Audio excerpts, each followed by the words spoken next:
Desde el primer destello de conciencia en la historia de la civilización, el cielo ha sido el lienzo donde proyectamos nuestra necesidad patológica de orden. Se nos ha condicionado generación tras generación para creer que la existencia tiene un propósito inherente, que las leyes que nos rigen son sagradas y que existe una justicia superior que vigila nuestros pasos desde lo alto. Pero, ¿qué sucede cuando un hombre posee la claridad gélida necesaria para ver a través de la cortina? ¿Qué sucede cuando alguien descubre que ese Dios al que todos sirven no es más que un títere inanimado, un cadáver encadenado que sostiene una realidad artificial y decadente? Sosuke Eisen no es un villano movido por el rencor, la codicia o la sed de sangre convencional. Es un arquitecto existencialista que comprendió una verdad que la mayoría de los seres vivos prefiere ignorar, que la paz es una ilusión sostenida por el miedo a la libertad. Para Eisen, la mayoría de la humanidad, incluyendo a los propios shinigamis, sufre de una incapacidad absoluta para caminar sin una correa. Los hombres buscan desesperadamente una mano que sostenga sus convicciones, porque la idea de un universo sin dueño les resulta simplemente insoportable. Nadie se ha mantenido en el cielo desde el principio, ni tú, ni yo, ni siquiera los dioses. Pero ese vacío insoportable en el trono del mundo pronto llegará a su fin. De ahora en adelante, yo ocuparé ese lugar. En este análisis, no vamos a limitarnos a narrar una simple traición de anime. Vamos a realizar una autopsia a la voluntad de un hombre que decidió que la perfección era la forma más pura de aislamiento. Vamos a diseccionar cómo un individuo utilizó la percepción como un arma de destrucción masiva y cómo su búsqueda de la trascendencia lo llevó a convertirse en el único ser capaz de mirar directamente al abismo sin parpadear. Hoy no analizamos a un capitán desertor.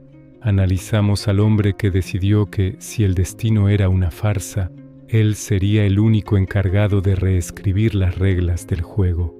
Bienvenidos a la disección definitiva de Sosuke Eisen, el hombre que decidió que nadie, nunca más, volvería a estar por encima de él. Para entender el ascenso de un dios, primero debemos observar al hombre que aprendió a caminar entre soldados sin dejar huellas. Hace más de un siglo, en un Seireitei que se mecía en la autocomplacencia de su propia tradición, Sosuke Eisen operaba desde el lugar más seguro del mundo, la subestimación ajena. En este primer acto de su vida, Eisen no era una amenaza declarada. Era un teniente de la 5ª División, un oficial de modales suaves y erudición impecable que servía bajo el mando de Shinji Hirako. Pero detrás de esa fachada de subordinado ejemplar se gestaba la mayor operación de ingeniería social que la sociedad de almas habría de presenciar jamás. Eisen comprendió muy pronto que la confianza no es algo que se gana, sino algo que se fabrica. Durante décadas construyó una identidad pública, diseñada quirúrgicamente para explotar los sesgos cognitivos de sus pares. Se presentó como un hombre empático, un pilar de estabilidad en un mundo de guerreros impulsivos. Esta no era una simple máscara que se ponía para engañar. Era un espejo donde los demás reflejaban sus propias necesidades de seguridad y orden. Mientras sus compañeros se perdían en la burocracia y los ritos del Gotei 13, Eisen ya estaba realizando experimentos de hollowificación que desafiaban no solo la ley, sino los límites mismos de la naturaleza del alma. Para él, sus colegas no eran camaradas, eran material biológico, sujetos de prueba en un laboratorio de dimensiones cósmicas. La relación con su capitán, Shinji Hirako, es el testimonio definitivo de su genio táctico. Shinji, un hombre que se enorgullecía de su capacidad para detectar el peligro a través de su propia naturaleza desconfiada, cometió el error epistemológico más grave de la serie. Creyó que por mantener a Eisen cerca para vigilarlo, tenía el control de la situación. No comprendió que, para un depredador intelectual de la talla de Eisen, la cercanía es la oportunidad perfecta para estudiar los puntos ciegos de la visión ajena. Eisen no se ocultaba de Shinji. simplemente le permitía ver la versión de la realidad que Shinji esperaba encontrar. Esta ceguera de los sospechosos fue lo que permitió a Aizen operar en las sombras de la luz del día, orquestando el incidente de los Visored con una limpieza técnica aterradora. El arco de Turn Back the Pendulum, hace 110 años, nos revela la verdadera naturaleza de su crueldad. Es una crueldad puramente intelectual, carente de odio. Al convertir a 8 oficiales de alto rango en monstruos híbridos, Aizen no buscaba venganza ni placer sádico. Buscaba verificar datos. Quería probar que las fronteras entre Shinigami y Hollow eran muros artificiales que la voluntad podía derribar. Su capacidad para incriminar a Kisuke Urahara y forzar su exilio mientras él permanecía en el Seireitei como el héroe que lamentaba la pérdida de sus amigos, demuestra que el poder real no reside en la fuerza de la espada, sino en el dominio absoluto sobre la información y la narrativa. En este periodo, su Zanpakuto, Kyoka Suigetsu, se convierte en la metáfora perfecta de su existencia. El ritual de liberación de la hipnosis total que obligó a todos a presenciar no fue solo una ventaja táctica para el futuro combate, fue la formalización de su desprecio por la realidad compartida. Para Aizen, si podía controlar lo que sus enemigos veían, sentían y creían, entonces él ya era el soberano de sus destinos. Este primer acto cierra con un Aizen que ha dejado de ser un observador para convertirse en el autor de la historia. Había descubierto que el sistema entero, desde la Central 46 hasta la figura del Rey Espíritu, era una mentira diseñada para mantener a los fuertes encadenados a la protección de los débiles. Aizen no quería destruir el mundo, quería salvarlo de su propia mediocridad, y para hacerlo, primero tenía que aprender a ser invisible en el lugar donde todos juraban estar mirando. La verdadera genialidad de un manipulador no reside en su capacidad para mentir, sino en su habilidad para hacer que la verdad sea irrelevante para quienes lo rodean. Para Aizen, la llegada de Ichigo Kurosaki y la ejecución de Rukia Kuchiki no eran eventos fortuitos ni crisis que debía gestionar. Eran las piezas de un tablero que él mismo había diseñado décadas atrás. Su primer gran movimiento narrativo en esta etapa fue paradójicamente su propia eliminación del tablero. Al utilizar a Kyoka Suigetsu para proyectar la imagen de su cadáver empalado en los muros del Seireitei, Aizen no solo estaba eludiendo la vigilancia de sus iguales, estaba realizando una amputación emocional colectiva. Él sabía que un enemigo vivo genera sospechas y vigilancia, pero un mártir genera una parálisis absoluta. Mientras los capitanes más brillantes como Hitsugaya o Unohana se perdían en un laberinto de paranoia y acusaciones mutuas, Aizen operaba con una libertad quirúrgica en el lugar donde reside el alma burocrática del sistema, la Central 46.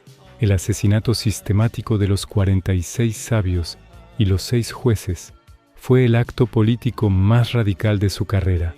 Aizen no solo mató a personas, mató el concepto de ley, al suplantar a la máxima autoridad judicial de la sociedad de almas. Convirtió la justicia en una farsa, dictando sentencias de muerte que solo servían para un fin: extraer el Hogyoku del alma de Rukia. Aquí vemos la naturaleza de su poder. No es la fuerza bruta, sino la capacidad de habitar las cáscaras vacías de la autoridad para que el sistema trabaje para su propio destructor. La relación de Aizen con su teniente, Momo Hinamori, es quizás el punto más oscuro y revelador de su psique. Para Aizen, la devoción de Momo no era un regalo, era un estorbo intelectual. Su manipulación no fue solo un medio para un fin, sino una disección de la fe humana. Al obligar a la persona que más lo amaba a elegir entre su cordura y su lealtad, y finalmente atravesarla con su espada, con una indiferencia gélida, Aizen estaba enviando un mensaje al espectador.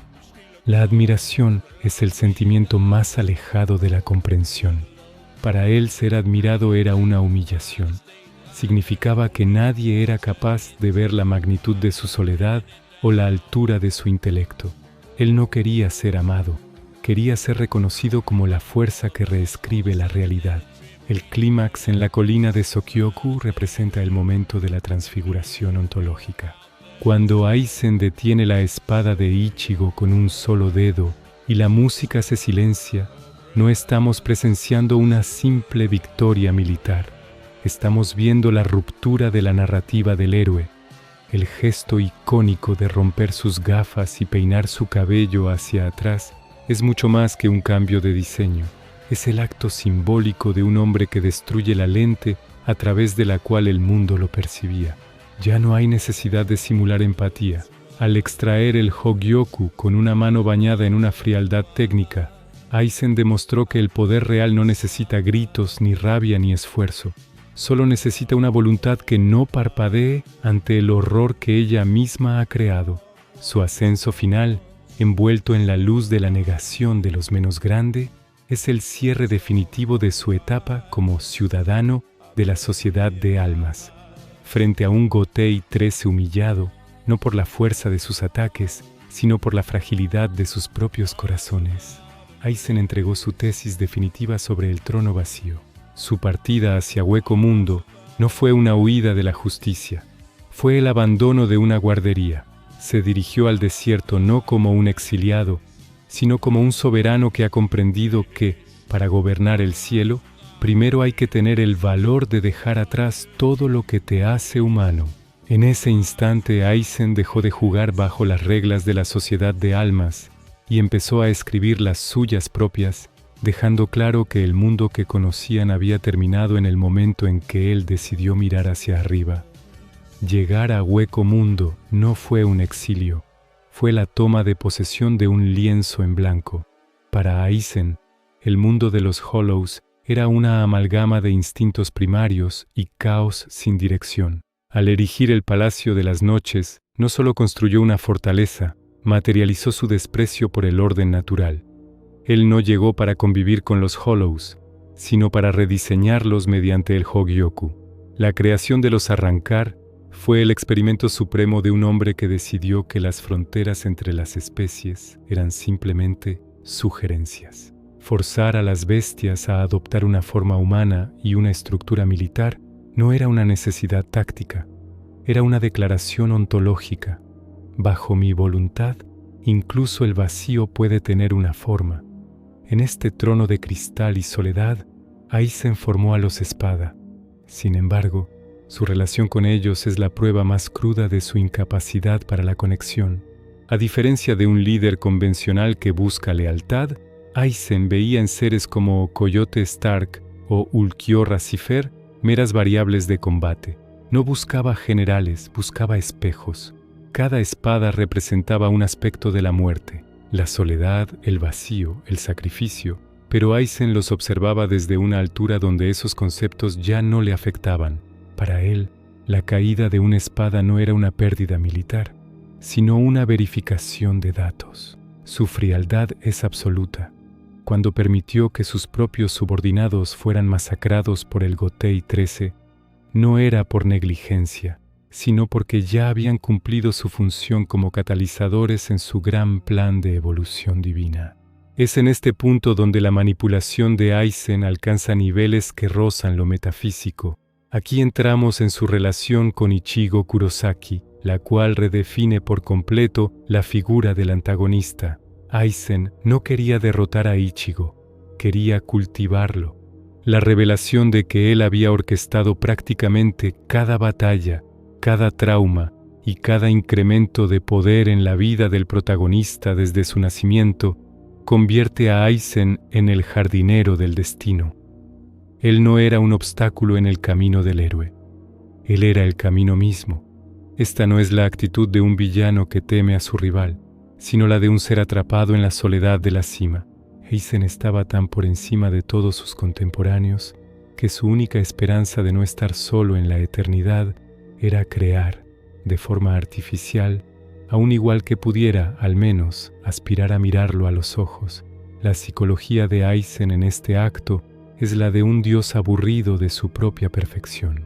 Mientras observaba desde su trono en las noches, despreciaba la devoción de sus súbditos porque la consideraba una forma de debilidad intelectual. Para él, La lealtad ciega de Kaname Tosen o la fascinación de los Arrancar eran solo pruebas de que nadie tenía la fuerza para mirar la realidad con la misma desnudez que él.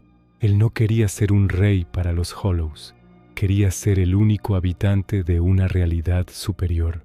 Su estancia en el desierto fue el preludio de su transformación final, el momento en que decidió que ya no bastaba con gobernar a los seres vivos. Era necesario dejar de ser uno de ellos para fundirse con la esencia misma del Hogyoku.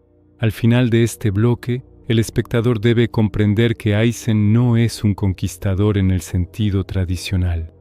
Es un individuo que ha convertido el universo entero en su tablero de ajedrez personal, donde incluso el dolor y el crecimiento de los demás son solo piezas que mueve para combatir su propio hastío existencial. Su reinado en las noches fue la calma antes de la tormenta definitiva.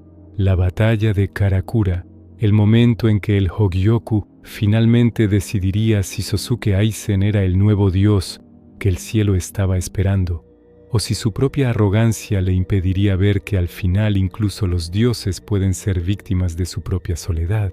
La batalla de Karakura no fue una guerra de territorios, fue un duelo de ontologías. Para Aizen, este era el examen final de su tesis. Al fusionarse con el Hogyoku, dejó de depender de su intelecto para entregarse a la evolución pura. Aquí observamos una paradoja fascinante. A medida que Aizen ganaba poder, perdía su elegancia. Sus transformaciones, desde el capullo de luz hasta la forma de mariposa y finalmente el ser monstruoso de múltiples rostros, son la representación física de su deshumanización. El hombre que se enorgullecía de su control absoluto terminó convirtiéndose en una criatura de instinto y arrogancia desmedida. La ironía es que, en su búsqueda por ser un dios, Aizen comenzó a parecerse a los Hollows que tanto despreciaba. Un punto crítico que debemos analizar es su abandono de Kyoka Suigetsu. En el momento en que Aizen sintió que su poder físico era absoluto, dejó de usar la ilusión. Esta fue su mayor debilidad y el síntoma de su caída, la arrogancia del fuerte. Al creer que ya no necesitaba engañar a nadie porque nadie podía tocarlo, Aizen se volvió predecible. El hombre que había ganado batallas enteras sin desenvainar su espada, ahora se lanzaba de frente contra sus enemigos, intoxicado por una fuerza que lo estaba nublando. Su enfrentamiento con Kisuke Urahara, Isshin Kurosaki y Yoruichi Shihoin fue el preludio de su colapso. Urahara, su único igual intelectual, fue capaz de plantar la semilla de su destrucción no con fuerza, sino con la misma paciencia que Aizen solía utilizar. Entonces aparece Ichigo Kurosaki. El jardín de Aizen finalmente dio sus frutos, pero no de la forma que él esperaba. Cuando Ichigo emerge de su entrenamiento en el Dangai, no es solo más fuerte, está en una dimensión que Aizen, a pesar de sus transformaciones, no puede comprender. La frustración de Aizen en esta pelea es el momento más humano que hemos visto en él. Por primera vez, alguien lo miraba desde arriba. Al ser golpeado por el Mugetsu, Aizen no solo sufrió un daño físico, sufrió una derrota metafísica. El dios que reclamaba el trono fue superado por un joven que aceptó perder su poder con tal de proteger su mundo. Sin embargo, la verdadera revelación no ocurre durante el espadazo final, sino en el momento del sellado. Urahara lanza una bomba intelectual. El Hogyoku no es un motor de poder infinito, es un espejo de los deseos del corazón. La teoría es devastadora. Aizen no perdió porque Ichigo fuera más fuerte, sino porque en lo más profundo de su alma, Aizen quería perder. Atrapado en la soledad de la cima, Aizen deseaba volver a ser un simple Shinigami, alguien que pudiera ser comprendido por otros. El Hogyoku, fiel a la voluntad de su dueño, simplemente cumplió ese deseo oculto y lo despojó de su poder cuando encontró a alguien, Ichigo, que pudo superarlo. Este acto termina con un Aizen encadenado, no solo por el sello de Urahara, sino por la verdad de su propia debilidad emocional.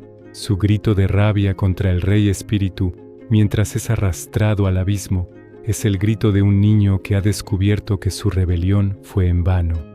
El hombre que quería ocupar el trono del cielo terminó confinado en la prisión más profunda de la tierra, el Muken, condenado a miles de años de soledad, la misma soledad que intentó evadir convirtiéndose en Dios. Ser sentenciado a 20.000 años en el Muken, la prisión más profunda bajo el cuartel de la primera división, es una condena que aniquilaría la psique de cualquier ser vivo, en la oscuridad total, privado de sus sentidos y atado a una silla que restringe su presión espiritual.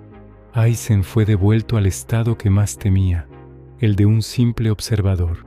Sin embargo, es en este aislamiento donde su figura alcanza una nueva dimensión de prestigio. Aizen no pasó los siglos pudriéndose en el rencor, los pasó refinando su desprecio por el orden establecido. La soledad, que antes era su mayor debilidad, se convirtió en su armadura. En el Muken, Aizen demostró que su poder no dependía del Hogyoku, sino de una voluntad que se negaba a ser quebrada por el sistema que él mismo intentó derrocar. El regreso de Aizen durante la Guerra de los 1000 años, TIW, nos ofrece la clave final de su filosofía. Cuando Iwak, el emperador de los Quincy, se infiltra en las prisiones para ofrecerle un lugar en su nuevo orden mundial, Aizen lo rechaza con una elegancia gélida. Este momento es crucial. Aizen no ayudó al Gotei 13 por lealtad, sino por soberanía.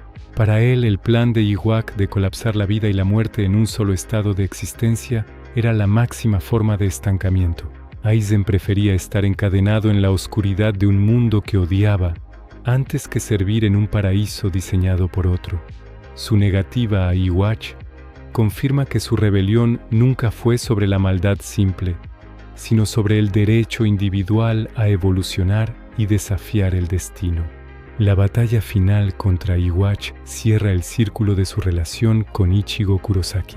El hombre que una vez intentó jugar a ser Dios con la vida de Ichigo, termina convirtiéndose en el soporte necesario para que el joven humano aseste el golpe definitivo.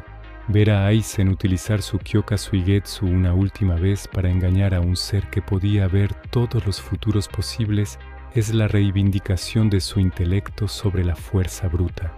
Aizen no necesitó transformaciones monstruosas esta vez. Volvió a sus raíces, demostrando que el engaño es la forma más pura de libertad. Al final aceptó su regreso a las sombras del Muken con una calma aterradora, dejando una última reflexión que resuena como un eco en toda la obra de Tite Kubo. El valor de los seres vivos no reside en la ausencia de miedo, sino en la capacidad de marchar hacia adelante a pesar de él. ¿Fue Sosuke Aizen un fracasado? Si medimos el éxito por la ocupación del trono, sí.